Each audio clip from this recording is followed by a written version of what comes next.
The Nissan Z cars have long been a favorite of mine, with their long sloping hoods, impressive drivetrain, and able to take on European rivals like the Porsche 911 and even American cars like the Chevy Corvette. This one in particular is a 1977 280Z. However, this one has been highly modified with an LS1 underneath of the hood, no longer seeing the 2.8 liter that it was originally built with. So in this video, we're going to be getting into everything that you need to know about the 280Z as well as that LS swap, so stick around if you want to hear about that. Now, back in the late 60s, Nissan was looking at sports cars like the Chevy Corvette, the Porsche 911, and other sports cars of the time, and realizing they were either quite expensive or compromised, and there really wasn't anything coming out of Japan to compete with those cars. So they decided to build the Z car. The first car was actually the 1970 Nissan 240Z, and this is the 280Z, which there isn't a ton of difference between the two cars. However, the original one came with a 2.4 liter inline six engine, and this one came out with a 2.8 liter. The 280Z also had some differences between the two cars, including an accordion front and rear style bumper, of which this one has been modified to remove them. This is actually a super common thing, as those accordion style bumpers were really only there for regulatory reasons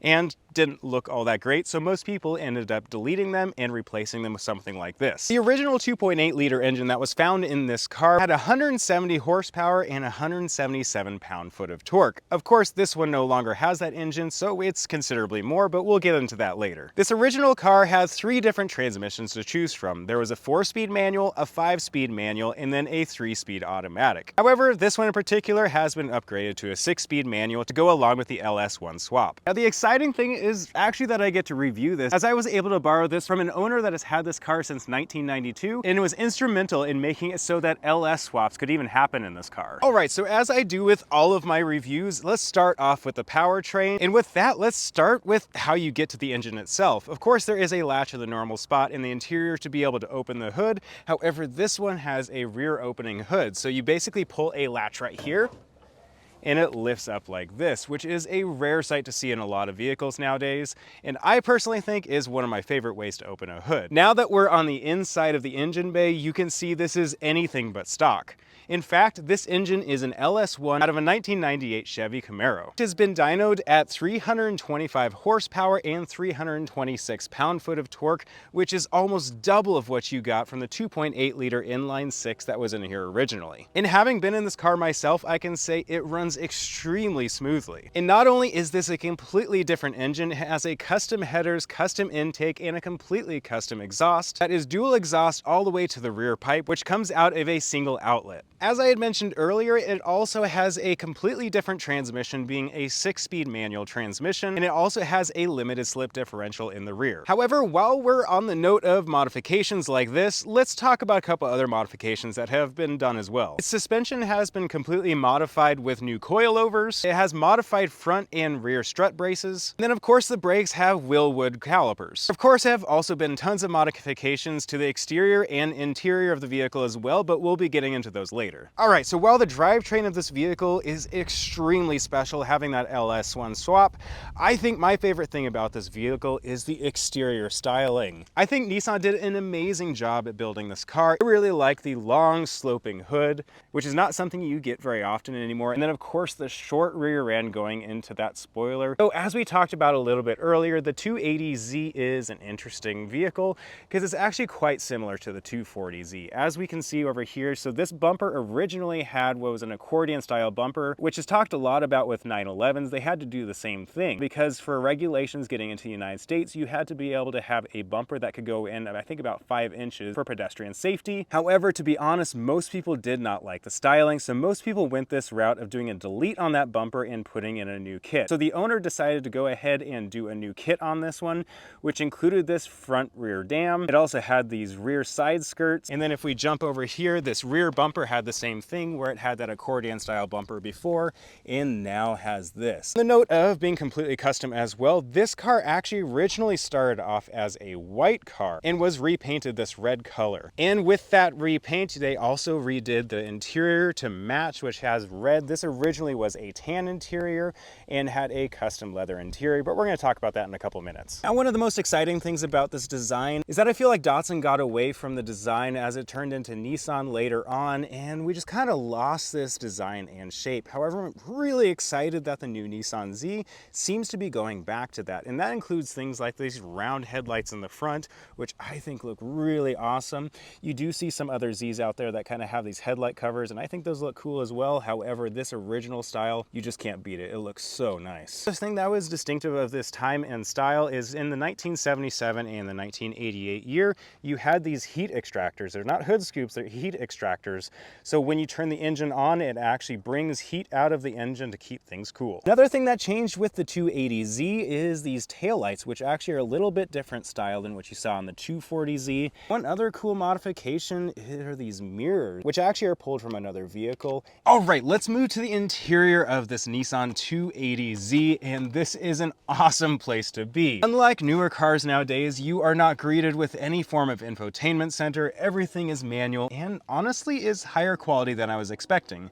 These cars were originally meant to be a budget version of a lot of things like the 911, and to be honest, it's a lot better than I was expecting. The steering wheel is extremely simple. You don't have any buttons here, and it's a nice thin steering wheel, but it's still a bit, for lack of a better word, cushy to be able to allow you to have grip. And then of course you're greeted by that Z symbol right in the middle of the steering wheel, which then you know you're in a real sports car. Now, as I had mentioned earlier, this car has been modified on the interior.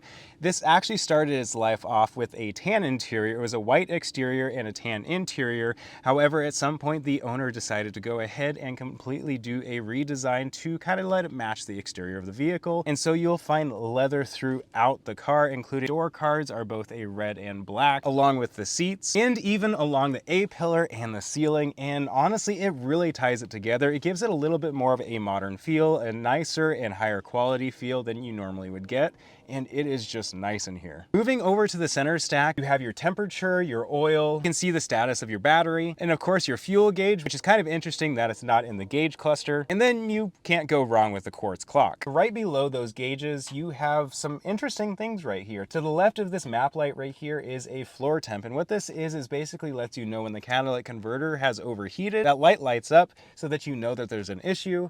And then to the right of that map light is your fuel light, which again is not in the gauge cluster like you normally would see, and instead that would pop up and let you know you're low on fuel. Below that is two different vents, which is funny because it's a different style than the vent that's on the left-hand side of the gauge cluster, but both look really cool. Below that is your HVAC controls, which are your manual controls and look really cool. And then below that is an aftermarket head unit from Alpine, which you'll notice throughout this car, it has been completely upfitted with an Alpine sound system, including the amplifier that's seen right behind you. And then below that head unit, you have things like your fasten seat belt, your rear defogger, as well as your hazards button and your rear defroster. And then of course, one of my favorite things in this car is this 6-speed manual transmission. And having been in this car a little bit, it shifts butter smooth and works so well. I honestly was super surprised at how well this LS engine works and just seems to work well with this car. There really isn't any hiccups, which you would expect with something that's not meant to be in a car like this. Moving a little bit farther back in the center console, your e-brake, which is funny because it's on the right-hand side of the center control stack instead of closer to you or over by the driver's door. So you actually have to reach over the center stack to be able to get to it. And then behind all of that is just going to be your center console with some simple storage, and you have two cup holders in this vehicle. Now, one other modification that has been added to this vehicle is an interior roll cage, which you can see right here. One other really cool detail about the interior of this car is got to be this door sill, which says Datsun in big letters and lets you know exactly what you're driving. All right, so moving around to the exterior of the interior of this vehicle, we first have to get into it.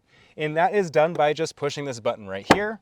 You got to push it a little bit hard, and then you lift up, and it's a hatchback, which is one of my favorite things for sports cars, is a hatchback, because it allows a lot of interior capacity for luggage, golf bags, and that kind of stuff, and that is no different in this vehicle. As you can see in here, you do have a lot of space, but you also do have some important things going along with the sound system. You have the subwoofer, and then you can also see that's taking up a little bit of space in the rear is the strut tower brace that you can see, which gives this vehicle a little bit more rigidity. Outside of that, it has really, really nice carpeting and is just really well done back here, but there's not much to speak about other than that. So this has been a really cool experience getting to spend some time with a real 280Z. And with this LS swap, I think that makes this one of the most special 1970s sports cars to ever be made, and honestly, I think a lot of people should be looking at these more. Unfortunately, people are looking at things like 911s and Corvettes, and I really think that people should be giving way more attention to these because